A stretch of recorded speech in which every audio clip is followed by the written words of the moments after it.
What's going on, y'all? It's JD Piquel. Welcome into the Hard Count. It's playoff November. Yes, you heard me right. The playoffs have officially begun. I know the rankings came out. I know that we kind of got our feel for what that top 10, top 6 looks like, but this is where the playoff officially starts. We're going to get there, right? The 12-team playoff is coming. A lot of people have wanted it. Whether you want it or not, it's going to be here soon. But I'm telling you, the regular season of college football is its own playoff, and it starts this coming weekend. A number of games that we've already broke down on this channel, but that are sure to impact the playoff race. Alabama, LSU. Alabama playing with fire. No more margin for error. No more margin for a loss. What happens in that game?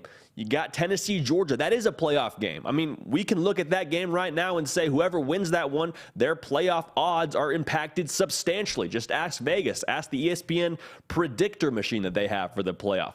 A lot of good games on the docket. A lot to talk about.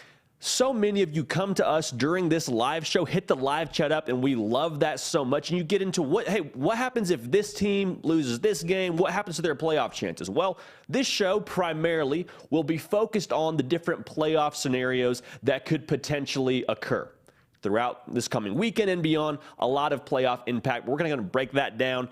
Jam-packed show. If you haven't already, subscribe to the channel. Also, we're on podcast. So whether you're listening right now on podcast or not, we thank you. But I guess you wouldn't be listening right now because we're not live on podcast, Nick. But Spotify and Apple, we're there wherever you get your podcast. Would love to have you along for the ride. Like I said, jam-packed show. A lot to get into. Ohio State has made a statement really throughout the race, the duration of this season and the playoff race, but especially last weekend against Penn State. I feel like they made a statement, and the question has to be asked. Are they the most complete team in all the land? We'll jump into that. Oregon, potentially going to be the Pac-12 champion. Again, potentially. They still have their work cut out for them. But you would imagine they are, according to the playoff committee, the lead horse from that conference to potentially represent the Pac-12 in the playoff. What's the path for them? A path exists. Now, how wide is it? Whole other conversation. But what is the path for Oregon? We're going to break that down in its entirety. Then Oklahoma. The Oklahoma Sooners were a team that we were really high on coming into the year. And I think a lot of us have sort of wiped our memory of what they were going to be in the whole talking season affair of what this college football season was about to be and kind of left them for dead after that Texas game. Let's check in on the Sooners because as of right now, they're 5-3, and I think there's more than what meets the eye for Brent Venables and company down there in Norman, Oklahoma. So going to talk about that one. Then at the end of the show, you join the party. Like I always say, the best thing we do on this whole program, you join the chat, we bring them on air, we talk about it, we break it down, and we pass the show back over to you fully. All right? Before all of that, though, we got to talk about some of these playoff scenarios as it pertains, especially to this coming weekend with Tennessee and Georgia. We'll mix in Alabama, even though the path for Alabama is pretty straightforward. We're going to talk about that just a little bit. All right, let's jump into it. Tennessee and Georgia, the college football playoff, a talking point for both fan bases and deservedly so. Obviously, this coming weekend has a huge impact on what their postseason will look like, right? I mean, forget the SEC title game. Well, don't forget it. But outside of the SEC title game, you probably feel like if you can just get there undefeated, if you're either one of these programs, you have a pretty decent shot to make the college football playoffs. So let's unpack that a little bit. The path for Alabama is clear. If they win out as a one-loss SEC champion, they're not getting left out. There's really no way around it. There's no other sort of talking point that needs to be had here. For Alabama, handle business, win the SEC, you're dancing, right? Now, for Tennessee and Georgia, it's not necessarily a given that if you were to be second place in the SEC, for lack of a better term, you win this coming game against Tennessee or Georgia, whoever it is, and you get to that title game in Atlanta, undefeated. If you lose, it's not just a layup that you make the college football playoff. So I want to break this down. I think we have the graphic, Nick, so if we can pull that up. That'd be phenomenal. Here is the doomsday scenario if you're one of these fan bases, because there's two undefeated potential conference champions still out there. A Big Ten champ is in. Whether they're one loss or undefeated, they're in. An SEC champion, they're in. Whether it's one loss or undefeated, they're in. So let's just say, for example, in this scenario, that's Bama. You still have two spots. and a Big 12 undefeated champion and an ACC undefeated champion, let's say TCU for the Big 12 and Clemson for the ACC, that would occupy all the spots. So a second-place SEC team, as impressive as they are, no matter what happens in that game, how close it is, you would be left out. Now, whether we agree with it or not really here to talk about that. That's just the reality. A lot of these situations when it comes to Selection Sunday, they're people in a room, right? So you're weighing resumes and things like that. What it comes down to is you're having a conversation. And I think the conversation is a lot shorter if that's what happens. So that's kind of the extra team SEC lockout potential scenario, if you're with me there. So here's where I think it could be a little bit more of a talking point when it comes to that second team from the SEC making it. Here's where I stand on that. If you're a one-loss SEC runner-up, I think you're the first team off the bench. So in that scenario, you need either a one-loss Clemson as your ACC champion. They still have a game at Notre Dame this coming weekend. They have Louisville, which has gotten progressively more interesting after what they did to Wake Forest this past weekend. You got Miami, you got South Carolina, then you got the ACC title game. All right? So you, in theory, would need them to lose one of those games, especially, if they lose the ACC title game, forget it. The ACC is not going to have a team. But if they lose one along the way and win the ACC, I still have a hard time taking them over whoever that second-place team is in the SEC with one loss. All right, so that's that. You also, in theory, or either or, I guess is the scenario, is a one-loss Big 12 champion, TCU. They still have Texas Tech. They go to Texas, which will likely be a ranked matchup, depending on what Texas does this week at Kansas State. And you got at Baylor, you got Iowa State, and then you would have the Big 12 title game. So, again, either one of those scenarios happens. In either conference, the SEC is the first team in my humble opinion. I like the resume more for either of these programs over a team that's the Ohio State or Michigan loser, to put it simply. Like, that's where I fall on that. So here's where it gets interesting. Let's start with Georgia. Let's say you lose this weekend to Tennessee, and let's say that Tennessee ends up winning the SEC title. All right, so you have a two-loss Bama, which helps you. And here are some other things that I think you got to look at. The conversation gets harder. In my mind, you would need both a one-loss ACC champion and a Big 12 champion with one loss. I think you would also like to have the Pac-12 champion be either Oregon or a two-loss Utah team. Now, the reason why I say you'd want it to be Oregon is because you have that head-to-head with Oregon. And that head-to-head wasn't close, right? It was 49-3. We all saw it. We all watched that game go down. It was very clear on that day you were the better team. If it comes down to a spot where it's either Georgia or Oregon for that fourth spot, Georgia would have the head-to-head there, and Georgia would, I think, emphatically be the selection. Now, here's my opinion. I think a one-loss Michigan would get in over a third-place Georgia team in the SEC.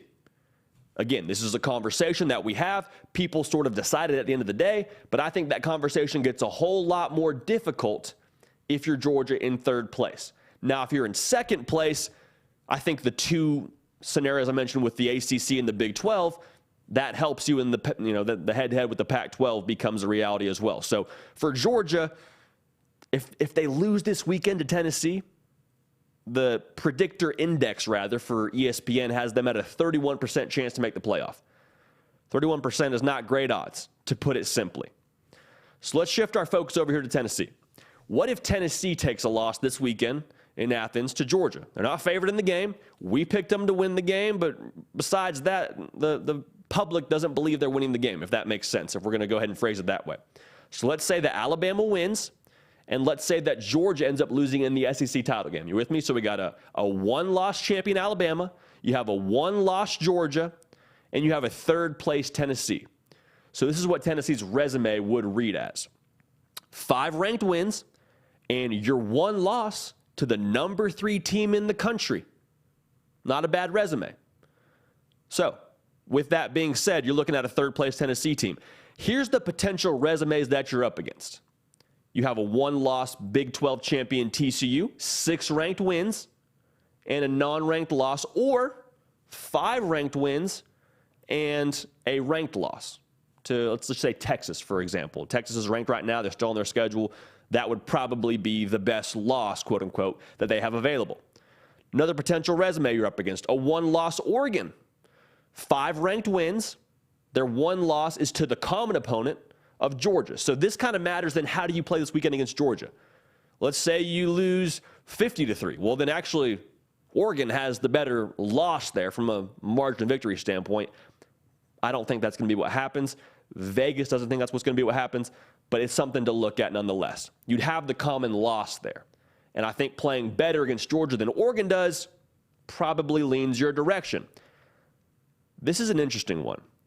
A one-loss Clemson as the ACC champ would have then 4 ranked wins. Let's be generous and say they end up playing a ranked team in the ACC title game. Let's just, roll with me here. That's a generous. It's probably going to be closer to 3 ranked wins. But then you have that one unranked loss. A lot of talk about getting 2 Big Ten teams in. Listen, if it's Ohio State or it's Michigan that's on the outside looking in and they're not the Big Ten champion, here's what they have to their name. 2 ranked wins, and you didn't win the conference. No, nothing cut out there. We're still live on air. Your machine works just fine, but that's the reality for the Big Ten right now. And some of that maybe comes down to the eye test, and you say, well, hey, Michigan was really dominant over Penn State, and there's a conversation about style points. I get all of that. I understand it. And that might be why you would side with the Big Ten there. But if you're looking at the numbers and you're looking at the ranked wins, it leans Tennessee. So if you want to have that whole doomsday scenario that I don't think anybody is really rooting for outside of these respective fan bases, 3 SEC teams in the playoff, it would have to be Tennessee in one of those spots to have 3 of them. If it's Tennessee and Georgia's in the 3rd place and Tennessee is that 2nd place team in the SEC, it's probably not going to happen.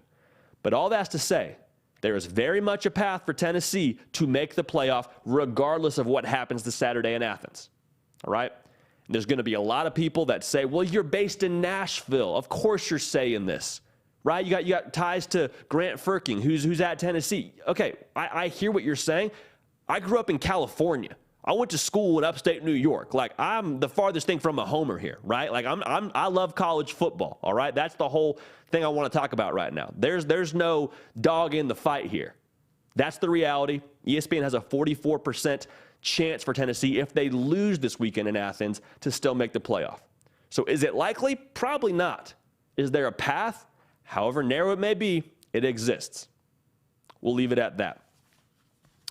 Folks, if you haven't yet subscribed to the channel, we would love to have you along for the ride. If you haven't yet asked a question in the chat, go ahead and jump in. Nick Brake, keeper of the queue. Going to make sure we get to as many as possible. And again, the best thing we do on this program is having y'all on. So thank you in advance for that.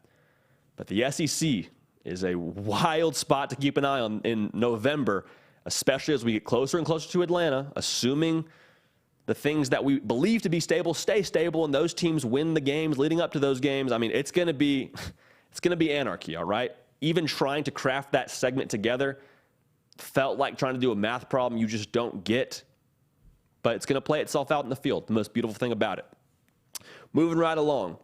Ohio State this past weekend, in my humble opinion, made a statement against a Penn State team. A Penn State team that was ranked this past, Tuesday by the College Football Playoff Committee, a good Penn State team. They took them to the cleaners. And this Ohio State team just has a different feel to me than the team that we saw last year in 2021. I want to get into that. I think Ohio State has a very realistic case to be the most complete team in all of America. Now, here's why. The defense, for one thing, is doing more than just keeping up their end of the bargain. Like last year, it was Ohio State's going to score a lot of points offensively. If the defense can keep from being that squeaky wheel or that flat tire on the Ferrari, they're going to be okay. Now, we saw multiple times against Oregon, against Michigan, the defense was out to lunch. Like they were just getting run over with the power run scheme, with the inside zone, was not a good run defense. And that got taken advantage of multiple times. Last year, let's look at the numbers. 374 yards allowed per game of total offense. Gave up 127 rush yards a game. Gave up close to 4 yards a carry. Not winning football. That speaks to how elite the offense had to be last year. And look at 2022. Jim Knowles has come through and just totally revamped this defense. Say what you want to about the schedule. I don't care who they're playing. These numbers are a whole lot better.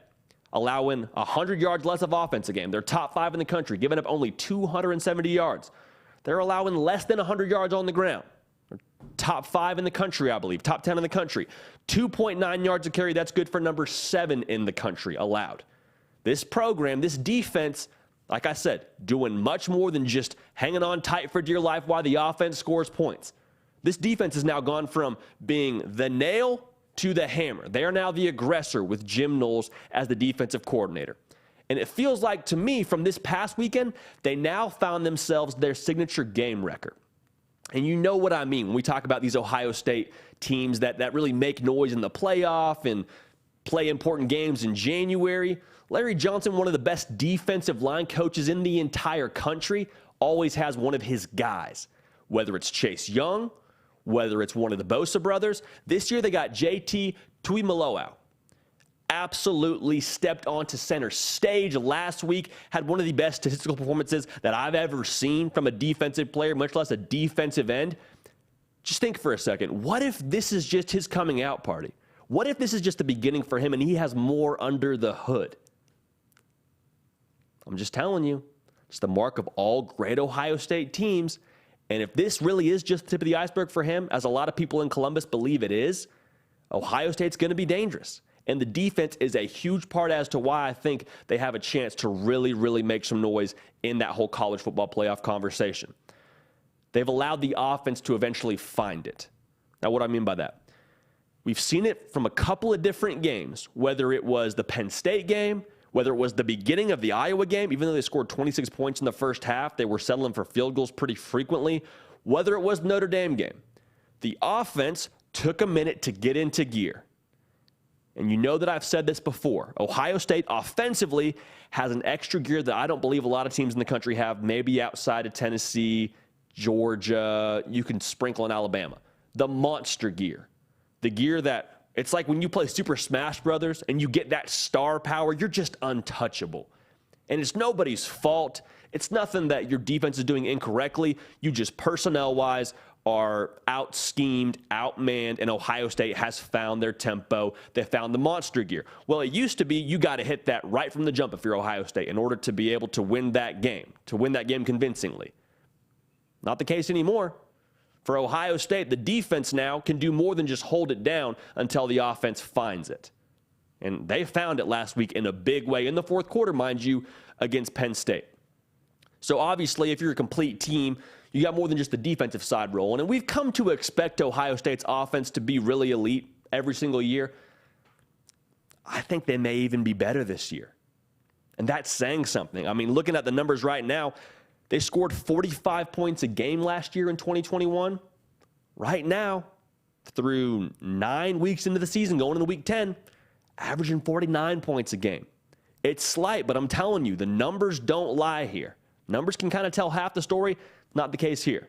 You're getting the whole story here. And C.J. Stroud has looked like he's taken that next step from being the quarterback, and a good quarterback last year, really good numbers, was elite in distributing the football, but he's taken that step from being the quarterback to now being the guy. And you can tell when he walks on the field, he's the alpha. He's the one that makes this ship go forward, the one that sets the sail up for them, that allows them to move in the right direction as a program, not just the offense, as a program. He is the bell cow for them. And it looks like he's taken a step up from a vocal leader standpoint, which is a big deal. But for him, he just looks so much more comfortable. I think Letterman Rowe actually has a story out from his time when he had his first start against Minnesota. You might have to go dig a little bit to find that, but Spencer Holbrook talked about that first game against Minnesota. He was so nervous. He was so on edge. And he wasn't comfortable. And that's your first start. I mean, you understand that, but that takes some time to really get right in the saddle as the Ohio State quarterback after all of the phenomenal players that have come through there. So for C.J. Stroud, looking at the numbers, last year he threw for 38 touchdowns during the regular season. He is currently on pace to throw for 40. And that's a big deal, just him being able to stay consistent through the air. His completion percentage is even just a little bit better. The numbers tell some of the story there, but really, C.J. Stroud looks like he's taken the next step to being the guy. And that's saying something for an offense that lost 2 first-round wide receivers. Garrett Wilson and Chris Olave are absolute savages. Again, they're scoring more points a game right now. That's impressive. I also think it's impressive the versatility of weapons they have. Because Chris Olave and Garrett Wilson, like I said, first-round NFL picks. There's no getting around that. How important they are to your program, how important they were to your offense.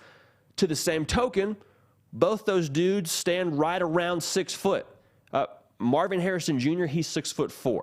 Now, I am not saying that Chris Olave and Garrett Wilson are somehow playing second fiddle to Marvin Harrison Jr. That is not what I'm saying. What I am saying is Marvin Harrison's size allows you to potentially call some different kind of things and maybe throw the ball in a different place that you couldn't throw for Chris Olave or Garrett Wilson. Just food for thought. They now have that alpha wide receiver that can really just body up any DB he plays against for the most part. That does a lot for you schematically. That's an ace in the hole for you a lot of the time. I mean, we've seen him in the red zone just be a big target and cash in on that. Talking about most complete, having a big body wide receiver makes you more versatile. Also, Mayan Williams. How about the emergence of him? How about the way that he's added an extra element to this football team with how he has, one, kind of helped share the load with TreVeyon Henderson, who's still one of the best backs in the country when he's healthy, but the sort of thunder kind of feel he's added to that backfield. I'm not saying TreVeyon Henderson isn't a tough runner. I'm just saying Mayan Williams, he majors in that sort of thing. Like he majors in running between the tackles and running tough behind his shoulder pads. In the Notre Dame game, you pretty much turned around, handed it to him, and allowed him to pick up 5 yards, 6 yards, and just run tough and wear down a defense. I think to put it best, they just have so many different flavors now that they can hurt you with offensively. They have so many different kind of weapons. Like they could hurt you through the air with the explosive play last year. They do that this year as well, but now they got the jump ball a little bit more accessible. Now they got the tough running between the tackles. Again, I'm not saying they were bad a year ago. If you left this segment saying, wow, he says Ohio State was bad last year and they're so good this year, that's not at all the point. You missed it. What I'm saying is they now have more ways they can hurt you. And the more punches you have in your arsenal, the more potential you give yourself when your back's against the wall. Because it may take that kind of an effort against Michigan. It may take the defense being able to have a stop on 4th down in the red zone. That might be how you have to win the game. I don't think they could have done that last year. They may need to put the game on ice in a 4-minute drill and hand the ball to Mayan Williams and then hand the ball to TreVeyon Henderson. They may need that. I don't think they could have done that last year. You see where I'm going with this? The versatility makes them so dangerous. Now, the final thing that makes them the most complete team to me doesn't really show up as much in the stat sheet. Maybe run defense a little bit if you want to get nitpicky, but I think it's more than that. This Ohio State football team has an edge. Maybe some of that comes from what happened against Michigan last year and losing in the fashion they did. Maybe it's all the external stuff that's been talked about with this program. How tough is Ohio State? Can they go 4 quarters with a physical football team? Yeah, they're talented, but are they tough? Ryan Day alluded to just as much in his press conference against Notre Dame. He feels like this is a tough football team, and I do too. I feel like they have a physical edge. I mean, JT Tuimoloau, the edge that he brings to this program, Harrison on the defensive line, Williams. I mean, they got so many guys up there that just add to the edge. And it's not just the defensive line. Like we said, Mayan Williams, a guy that runs the rock effectively for them, and he runs with an attitude. The attitude of this team is a team that is looking to prove themselves. Not so much internally, but I think externally. Because a lot of people, like I said, talked about how tough they were, their mindset, their mentality. They're looking to silence a lot of people. And I think thus far, they've done nothing to disprove that this Ohio State team is substantially tougher than they were a year ago. Maybe some of that's Jim Knowles. Maybe some of that's Ryan Day and his offseason program. Maybe some of it's strength conditioning. I think it starts with an internal switch that has been flipped within that locker room, and it's evident on the field. So for my money, is Ohio State the most complete team in the country? To this point, I'd have a hard time disagreeing with you. Just the fact of the matter. So Ohio State, they're a team that I am very, very excited to see if they do get to that Michigan game undefeated, and it's in Columbus. Would imagine that place will be a zoo. Would imagine there is more likely than not a playoff spot on the line, because you know it's not a layup that the loser of that game still gets in. So excited to see what Ohio State does the rest of the way. But for our money, they are the most complete team in the country. If you haven't yet, folks, would love to have you subscribe to the channel. Got 135 of you watching right now. Thank you in advance for subscribing. Second thing, questions in the chat are what drives this whole operation, what makes the live show so fun. Helps us build this community even more so. So go ahead, subscribe, and we'll keep this thing rolling. Sticking with the whole playoff scenarios conversation, how about Oregon? A lot of us remember what happened in Atlanta, and we said, oh boy, it's going to take a while for Dan Lanning and company, won't it? It's going to be a little bit before they eventually get to playoff caliber. Well, the playoff rankings came and went, and they're number 8 in the country, folks. And since we saw them in Atlanta, they have looked like a completely different football team. Because think about all the newness that was in that game. New head coach, new quarterback, trying to get their feet wet at what we call a neutral site, which really, let's call a spade a spade. That was a home game with some air conditioning and a roof for Georgia. Since it was played in Atlanta, like, odds weren't necessarily stacked in their favor to have your first game of the Dan Lanning era. So, what is the path for them? Because I really believe a path exists. The ESPN playoff predictor has them at a 50% chance to make the playoff if they do win out and win the conference championship. All right? So, 2 crucial things obviously have to happen. If you're a 2-loss Pac-12 champion, you're not making the playoff. No 2-loss team has ever made the playoff, so we'll leave it at that. What's the gauntlet for them the rest of the way, though? What's the schedule? Got to go to Colorado, play Washington, which with Michael Penix's company, never an easy win. That'll be a fun rivalry game. Excited to watch that. Then you welcome Utah to Autzen Stadium, 14th-ranked Utah, by the way, right now. That will tell us a lot about the Ducks, in my humble opinion. I'm very excited for that game. I think that is, for my money, the most losable, quote-unquote, game for them. And then you play Oregon State at Oregon State. Right now, Oregon State is ranked. I believe they're the 23rd ranked team in the country. It sounds weird to say, but if you're an Oregon fan, you are rooting hard for Utah. You are rooting hard for Oregon State. Heck, you're rooting hard for USC. I know, Duck fans, it sounds a little bit weird. I know that they are the absolute bane of your existence, but you're rooting for all of them until you play them. Why? Because it boosts your resume. Like we talked about in the early going. The resume, unfortunately, is how this thing gets sorted out. All right? The way of the world. So, the Utah game, according to ESPN's playoff predictor, they have a 54% chance to win that game. Will they be favored? I don't know, but that's what they're saying. So that's the one game, like I said, we're really watching closely. But here's the recipe.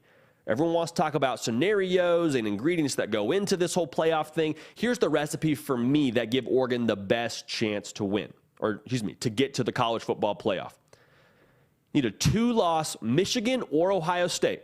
So Michigan still has to play Illinois, which for right now is a ranked matchup. Illinois playing really good football, Bielema ball. You never know what's going to happen there. They have to play that game.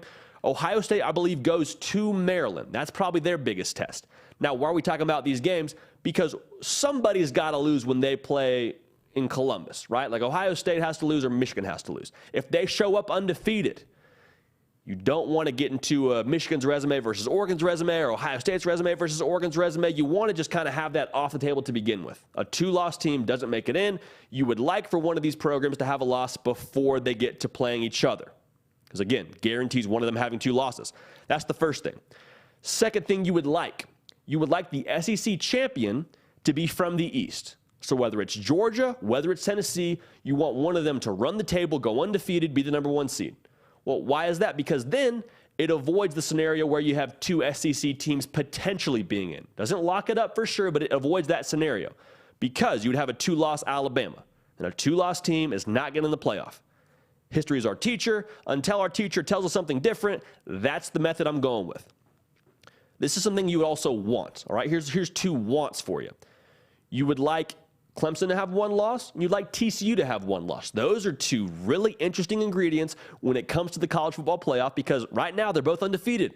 If they both go undefeated, they're not getting left out. I'm telling you, whether it's 1-loss Tennessee, whether it's 1-loss Michigan, whoever it is, if those programs are undefeated and are conference champions, they will have a spot at the table. I promise you. So that would help, right? Both of those losing would help. You'd like to avoid the scenario where you have to have your resume compared with a 1-loss Tennessee. Some things probably have to happen for that to be the reality. The things I just mentioned actually have to happen for that to be a reality. But that's a scenario you'd want to avoid because you share a common opponent, assuming that 1 loss for Tennessee is to Georgia. Again, that's the assumption. If you get into a comparison with that, you don't like what you bring to the table. Because in your first game, whether it's right or wrong, that's the data we have to go off of. That's the common data point. And I know they played them in week 10. You played them in week 1. It's the way it goes. You have a 49-3 loss. And unless Tennessee loses by more than 46, that would lean towards Tennessee, and they would get the in. This is something we don't talk about enough. Style points help. If you blow out a top-ranked USC, if you blow out a ranked Utah, you blow out a ranked Oregon State team, I say top-ranked USC as in a top 10 ranked USC, that helps your case. Like, you are, at this point in time, chasing some of that goodwill that you lost from the committee from the first week of the season. Because that 46-point loss to Georgia is something that you're continuing to try and erase and trying to prove, hey, no, that was week 1. We're a new football team. So when it comes down to comparing resumes, you have these strong margins of victory that could eventually play in your favor. So to recap, 2-loss Michigan or Ohio State. You don't want to have two Big Ten teams having a chance to be in the dance. You need the winner to be from the SEC East for the SEC. You don't want a 1-loss Bama and then 1-loss Georgia, maybe 1-loss Tennessee. You don't want to have that kind of conversation happening, all right? You would like both a 1-loss Clemson and a 1-loss TCU to be reality for you, and you feel like, okay, at that point, it's a conversation. That's all we're trying to do. There's no specific formula. You have the predictor percentage. I get that. That's cool. At the end of the day, people make this decision. So throw computers out of it like we already have. Just want to get to having a conversation. And when you have that conversation, have as much style points as possible to help yourself when that conversation arrives. Oh, yeah, Oregon? You mean the team that just beat USC by 3 touchdowns? Yeah, USC was a top 10 team. Pretty impressive by Oregon, right? That's the kind of conversation you would like to be able to have when it comes to Selection Sunday. So is there a path? 100%. There absolutely is a path that exists. Is it likely? ESPN has yet a 50% chance. Take that as you will. However narrow it is, the path exists for Oregon. Let's play some ball. I love so much the regular season of college football. We don't have time for that segment. We could do a playoff expansion segment, but I love the regular season for college football because of stuff like this. We have a lot of elimination games coming up. We already talked about Clemson Notre Dame in our Tuesday show. It's a playoff game for Clemson. Might not be for Notre Dame, but it's a playoff game for Clemson.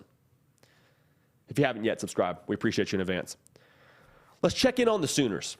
Before we do that, though, if you haven't yet gotten to the chat and submitted a question, Nick Brake, the keeper of the queue, the man, the myth, the legend, the heavy lifter extraordinaire, we'll get to them. It'll be a whole lot of fun. We don't want you to miss out. So if you could shoot those questions in right now, it'd be phenomenal, and we have a better chance of getting to your question, all right?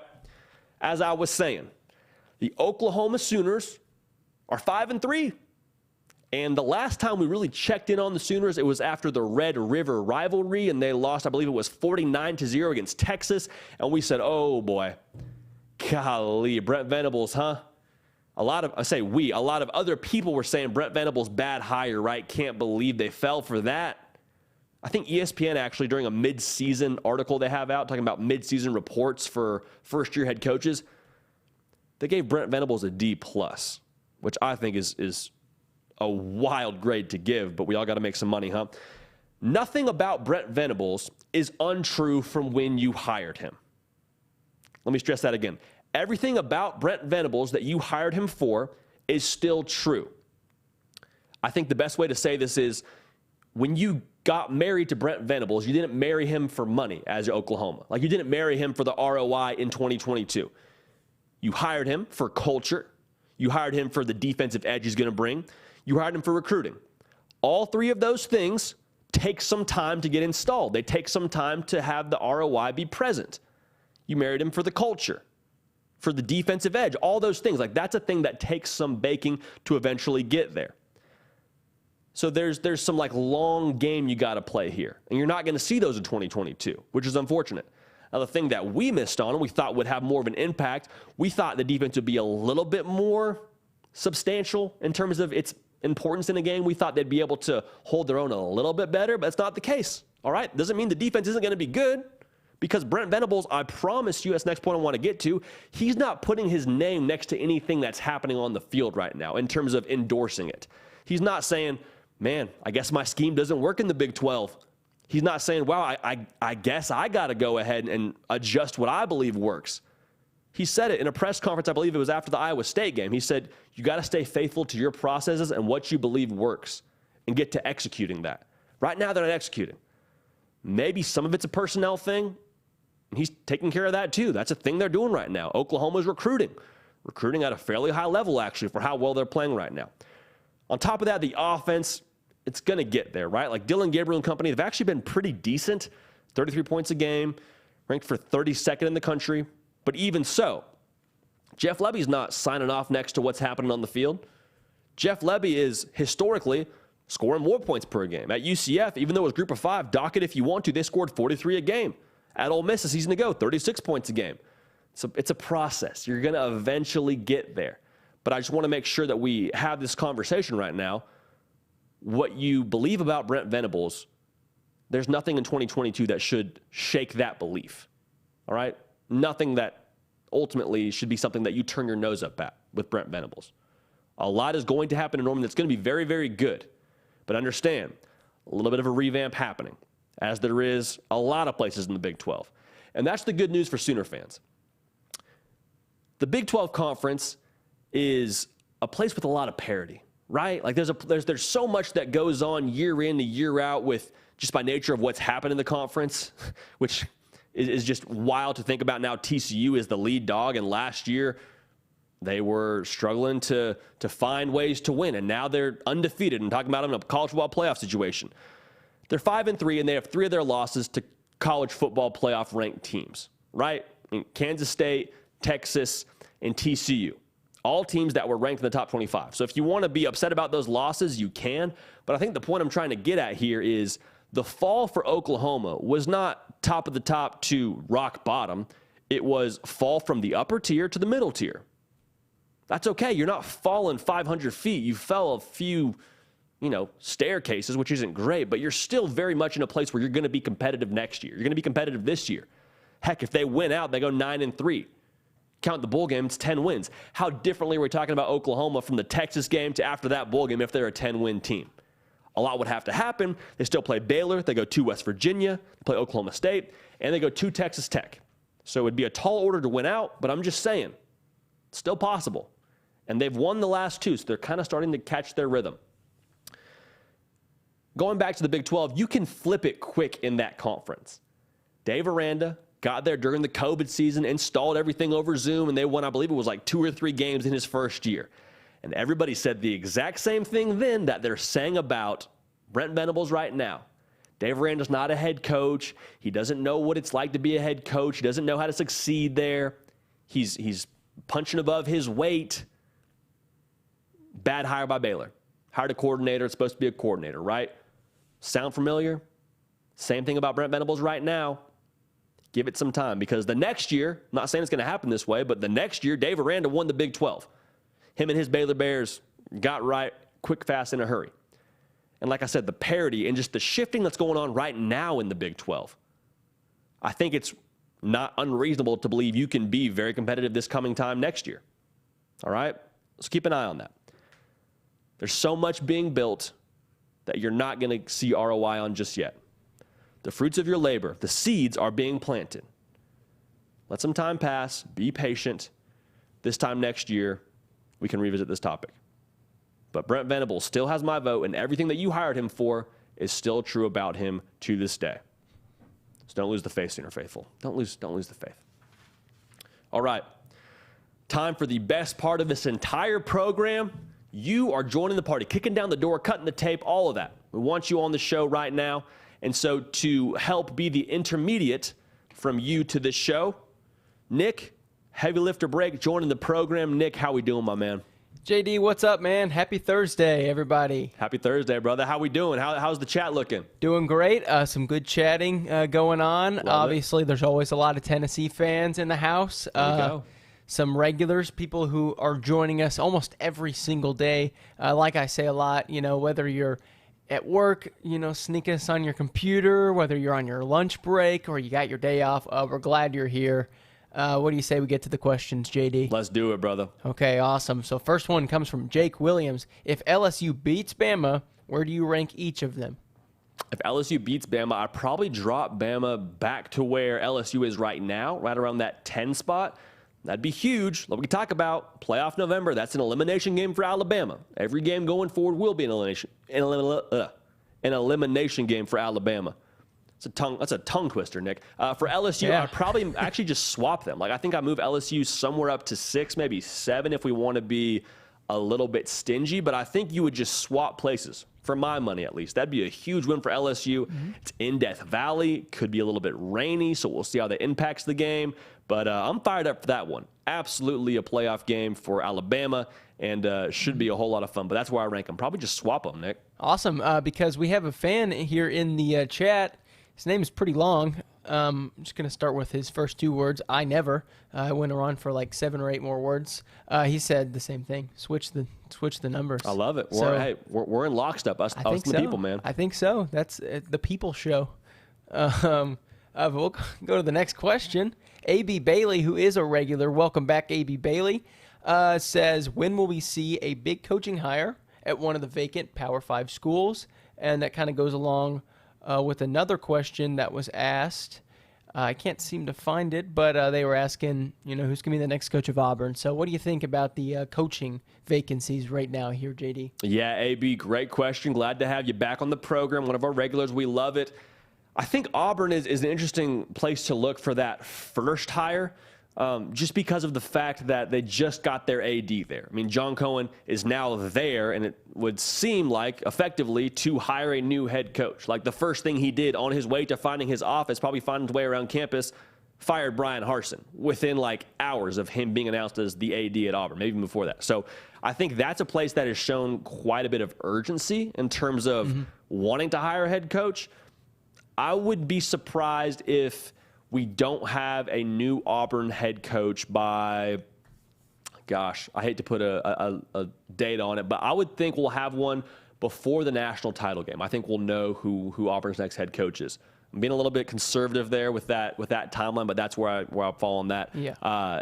In terms of who I think it's going to be and who the best fit is are maybe a little bit different. I think the best fit's Bill O'Brien, for reasons I've said before on this show.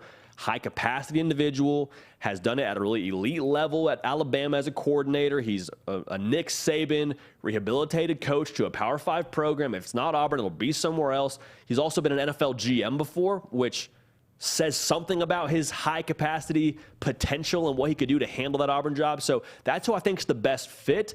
The name that we keep hearing, Nick, and maybe it's smoke and mirrors because Jimmy Sexton's just the man at that as the super agent kind of profile goes, but Lane Kiffin's a guy that continues to come up when you talk about that job. So we'll see what happens there, but that's probably the way I would lean right now. But if it's Bill O'Brien, we'll just say that we knew it the whole time. How does that sound? Yeah, I think that's a good plan, JD. Keep going. Sacred Gaming, another regular, says, JD, who's your favorite player from this college football season? Ooh, golly. Favorite player from this past college football season? That's a tough one, man. There's a lot of them. I think from a story perspective, and we'll play to our audience a little bit here, I think Brew McCoy is a phenomenal story. Transferred all over the place, was a guy that you kind of had so much expectations for when he was at USC and never really put it together, and he was even at Texas for a period of time. And so for him to have the season he's having on this Tennessee program, I mean, you feel happy for him. Another guy that I'm excited to see having a good year, and a guy that I just kind of like, and it's funny, they play each other this coming weekend, but Stetson Bennett. I mean, Stetson Bennett has gotten so much flack throughout the entirety of his career, and everybody seems to have an opinion on him, which is funny because he's a pretty mild-mannered kind of guy, it seems like. He doesn't really get in the headlines for saying controversial things, but Stetson Bennett has just continued to prove people wrong this year. I think he's taken another step forward. Georgia's slinging it around the yard with him as quarterback, and so for that reason, Stetson Bennett and Brew McCoy are probably two of my favorite guys right now in college football, but maybe it's a whole segment we could do, Nick, to be honest with you. There's a lot of individuals out there that would be a part of the People show, if you catch what I'm saying. I mean, I think they're made up of the right stuff, you know? Yeah, I agree, JD. You with me? Hey, so Sumner Darlington wrote a Tarantino screenplay. He's got a pretty long question he asked. JD, I need you to compare Josh Heupel and Lane Kiffin and what made them so successful in the SEC so fast, and also the difference between them. All caps. Enlighten the people. Sumner Darlington, we love it. He's a regular too as well, is he not, Nick? Yeah, we get some Sumner questions. He gets on here now and then. So I'll just kind of break this down from what I believe I remember about that question. Josh Heupel, Lane Kiffin, both been successful a really short period of time based on what they've done at their respective schools. I would say the first thing that I'm looking at with Josh Heupel and Lane Kiffin in terms of similarities, they got key transfers. I mean, talk about Zach Evans at Ole Miss and what he's done for them effectively and how he's recruited the portal really heavily. And then Josh Heupel, maybe a little less volume in terms of what he did in the portal, but Hendon Hooker was at Virginia Tech for a little bit and eventually made his way to Knoxville. Imagine if he never got to Tennessee, how different this whole season would read for Tennessee. So I think that's the first thing. They got key pieces in the portal. Lane Kiffin, a little bit more of a butcher. Josh Heupel, a little bit more of a surgeon when it comes to their execution there. Also, both have found what works for them offensively. Like, it's looked different for Ole Miss this year than it did last year, but he plays to his personnel so well, does Lane Kiffin. He's like, I got a stable of backs. I got a quarterback that's pretty good on the ground.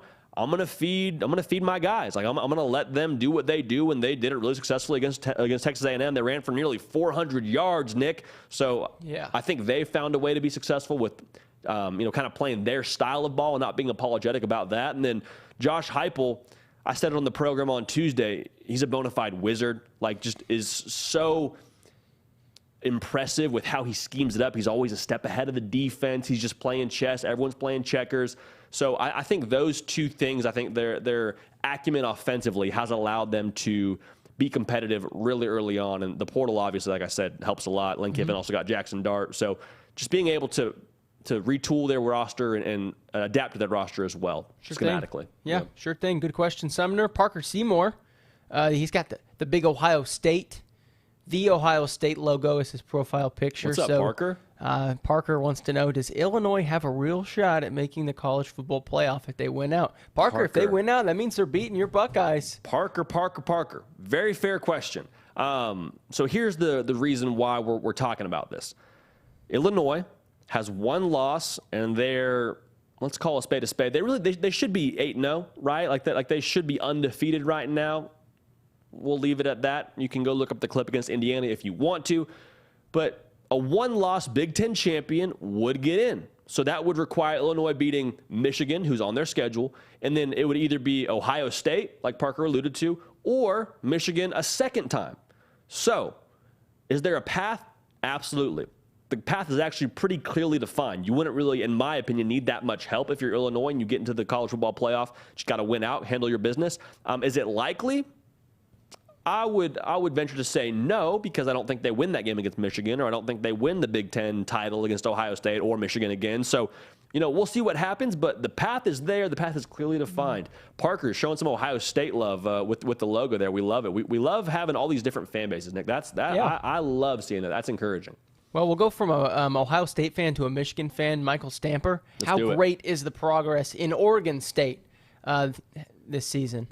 In Oregon State. He's a Michigan fan, but wants to talk about Oregon State. If you want to talk about Oregon State, I think in terms of progress, you look really closely at that USC game, because USC personnel-wise had you beat in that department, and they were in a fight all game long, and it took a superhero catch down the sideline by Jordan Addison and a superhero throw, rather, from Caleb Williams to eventually win that game. And that stadium was getting work done, and it still felt like the crowd impacted that game. And so, they're still playing for a lot of exciting things down there in Corvallis. Don't get it twisted. A big game against Washington this week. I believe that game is in Seattle, so that'll be exciting for them. But they're ranked in the college football playoff rankings. I believe they're 23 right now, Nick. And so the progress that's happened for this new staff at Oregon State in such a short amount of time, really exciting to be a Beaver fan, to be frank with you. So, are they going to make the college football playoff? Probably not, but they'll probably play for an exciting bowl game, and the progress is very visible. Very, very visible. It's visible in their stadium, too, the construction. It's happening. It's literal. Yeah. Well, Garrett, we'll move on from some bad witty humor to Garrett Bauer's question. That was good. He says, at JD, how hot does the seat get for old Jimbo when he loses at home this weekend to the Florida Gators? Yeah, Garrett, we're actually in lockstep there. If you've watched our preview, we think Florida wins that game, even though it's in College Station. And the seat, I would say, is more so hot for the people around him. He's got a cool, I think it's like 80 to 90 million worth of buyout to get him out of there. So I don't think the seat for him gets hot, but the people around him, like if I'm looking at Jimbo Fisher and I'm his assistant, I start sweating because Jimbo is saying, listen, I'm not going. I'm too expensive to get out of here. Everyone around me, though, they're going to want some change. And boys, love you like my own sons, or maybe I don't. Doesn't matter at this point. Y'all can't stay. Can't stay, all right? So I think that's probably what happens. The seats around Jimbo, I think, get pretty toasty. Fair question, though, Gary. I do think they lose, to be honest. I think they lose in College Station. I agree. And, hey, look, you would never say it, JD, but whenever you said that they'd lose 4 games, so I'm going to say it for you. There we go. You won't, but you said they lose 4 games, and you were getting so many hateful comments from the A&M fans, and they're going to lose a lot more than 4, it looks like, this year. To be fair, we were wrong. We were wrong about them losing 4 games. It We were wrong, It yeah. ended up being all the comments saying, clown, you were wrong. That is true. That's true. However, for the other reasons that were not mentioned. But Yeah, the wrong reason. neither here nor there. But, look, you're not going to say it, so I'm going to. We're the bigger people. Neither of us are going to actually say that. But if we were to say that, that's what we would say. JD, you're the bigger person. Maybe not me. Maybe not your producer. Hey, we got a lot of good questions, JD. We got some time? We got some time, brother. Let's do it. Okay, let's ask a couple more. I'm just kind of making my way down the line. Jacob Simons, I had an English minor, but didn't help my reading. How much does the Nolan Smith loss play into Georgia's defense since he was responsible for 2 turnovers against Florida? Yeah, I think it's big. So those of you that don't know, Nolan Smith tore his pec against Florida. One, I don't even know how you tear a pec. That sounds extremely painful. Sounds like he's still on the practice squad, on the scout team, giving him a look and being the vocal leader. So that's huge. How much do you lose, though, with him not being on the field? I think it's huge. Georgia hasn't been elite in terms of getting after the quarterback, and you got to get after Hendon Hooker this coming week. Got to make him uncomfortable. And so him not being on the field hurts from a, like I said, schematic perspective, a productive perspective. But to the same token, just not having your vocal leader on the field, I think, hurts as well. So we'll see how much it really hurts them going forward. But any way you slice it, lose a very talented football player in Nolan Smith. And I think you really will see the impact of that more from a leadership standpoint than anything else. Absolutely. Good point, JD. Hey, Sheila Kelly's going to be watching the Tennessee-Georgia game pretty closely. It looks like a Volunteers fan here in the crowd says, thoughts on other fans from all the other SEC teams saying that if Tennessee loses to Georgia, the Vols are done with. Yeah, Sheila, thank you for tapping into the program and getting to one of our segments there. I mean, that's 100%, I think, an interesting conversation. I will say this. It does become a conversation. Is it certain? No. But it does become a conversation. I think that if you're Tennessee and you lose this game, you then unfortunately have to start rooting for some other programs as opposed to controlling your own destiny. Now, like we mentioned, I take Tennessee's resume over a lot of other programs, depending on who those losses are to. I take them over a 1-loss TCU likely, take them over a 1-loss Clemson. I take them over probably a 1-loss Oregon with that common loss and imagining Tennessee doesn't lose by 46 points. So it's not going to be a for sure, hey, that's your season. You're not playing for the college football playoff, but it does become a little more dicey. However, I think their resume is still pretty strong. Now, if it goes the other way and Georgia loses the game, I feel a lot less confident about them being able to recover and still make the playoff. So that's where I stand on that. But Sheila, don't listen to them. They're just naysayers. Anyone who's talking bad on your program, you just, whether that's Tennessee or otherwise, anyone talks bad on your program, you engage in the debate. When it becomes negative, you detract yourself and you just kind of let it on pass by, all right? I think that's the best way to go about it. Wouldn't you say, Nick? I think so. Hey, Sheila doesn't worry. She's not too worried because they say, look, Tennessee's going to win. Just can't understand all the other people stating that if they lose to Georgia, then they're done. Says that's a ridiculous statement. I agree, Sheila. It is ridiculous, but let's just win the game if you're Tennessee this weekend. We got time for 2 more questions, Let's do it, man. Yeah, two questions sounds great. Okay. I really like this question. I'm going to have to go find it. So, JD, tell everybody subscribe to the channel. Absolutely. Subscribe to the channel. You can also follow me on Twitter and Instagram at JD Piquel. So at both those platforms, we do different kind of content that you can't necessarily get on the YouTube channel. We do like a back and forth Q&A similar to this, but it's on Fridays on my Instagram platform. On Twitter, we do polls, we do open-ended questions, we post snippets from the show. Like, there's a lot going on Twitter that I think you're going to want to make sure you're locked in for. So at JD Piquel, at JDPICKELL, you can find me on there. Also, I'll just say this, Nick, I'm pretty good about responding to DMs. So if you have a segment idea, you want to talk through something, like, I'm pretty accessible on both those platforms. So make sure you follow me there. We'll have a good time. The party will keep on rolling. Also, subscribe to the channel. Yeah, I agree. And if you want to be one of my like 300 followers, you can follow me too. Follow Nick Brink, man. I don't know what my ad is though. I always forget. I found the question. It's Sacred Gaming. Should have known because it was a great question. And Sacred Gaming only asks great questions. Said if you're rebuilding an NFL team, are you taking Bryce Young, C.J. Stroud, Hendon Hooker, or the field? Who do you want, JD? If you take the control of my Buffalo Bills.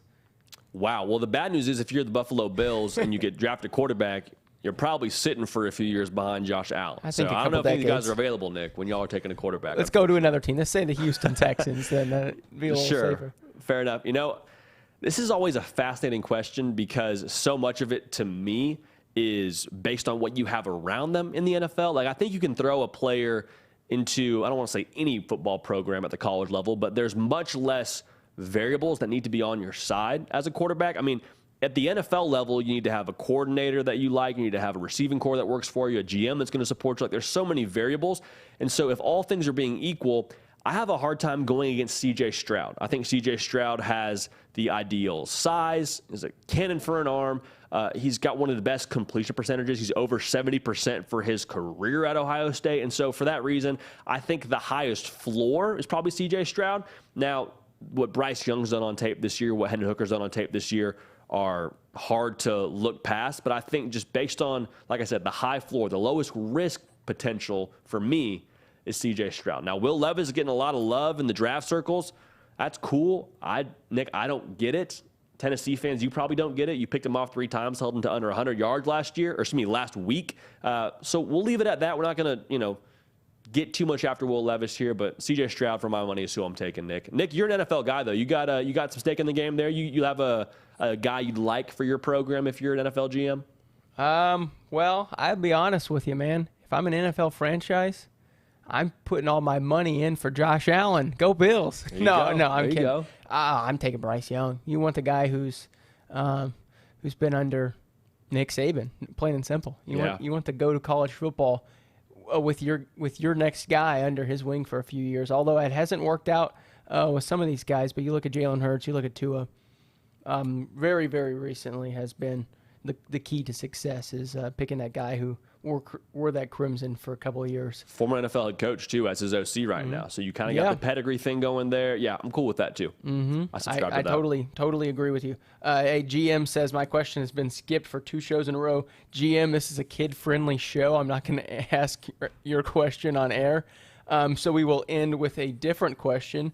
This one coming from Nugs, who's been on here a couple times. Which SEC division is stronger top to bottom? This is your last question, JD. So which SEC division is stronger top to bottom? This has been a recurring question in some SEC circles. Just wants to get a professional opinion. So that's you, JD. Sure.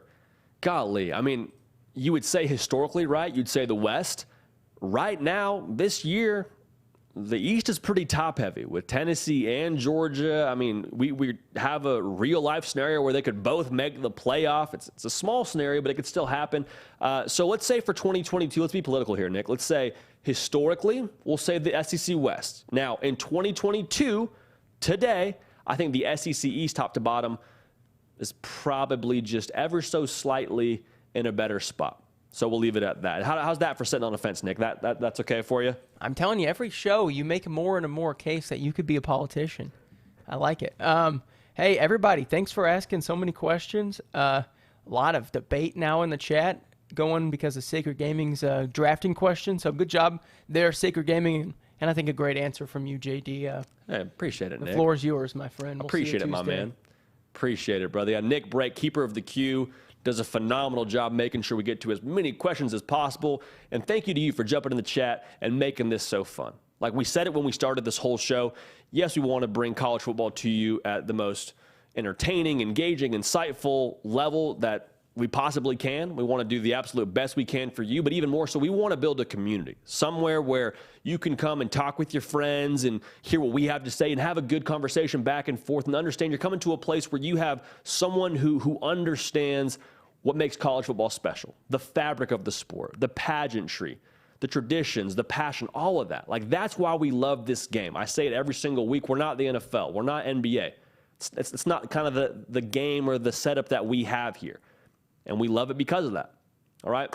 Folks, we're on Tuesday and we're on Thursday, 1 Central, 2 Eastern. I know the time's moving around on you. Right now, this is what we're sticking with. So come back here Tuesday, 1 Central. We'll have a real good time. Jump in the chat. We'll keep this thing rolling. Sunday, we have our Sunday sprint. Nick Brake and I get in here early morning, and we just get after it, talking about everything that happened from the week today, or excuse me, from the weekend that was in college football, from week 10, I guess, what we're about to be in. It's going to be a whole lot of fun. So make sure you're locked in for that. Make sure you're subscribed to make sure you don't miss a minute of what we got going on here. So again, thank you so much for being tuned in. Follow me on Twitter and Instagram at JD Piquel. Great place to reach us after the show. We'll leave it at that. We're going to keep the party rolling. We will see y'all next time.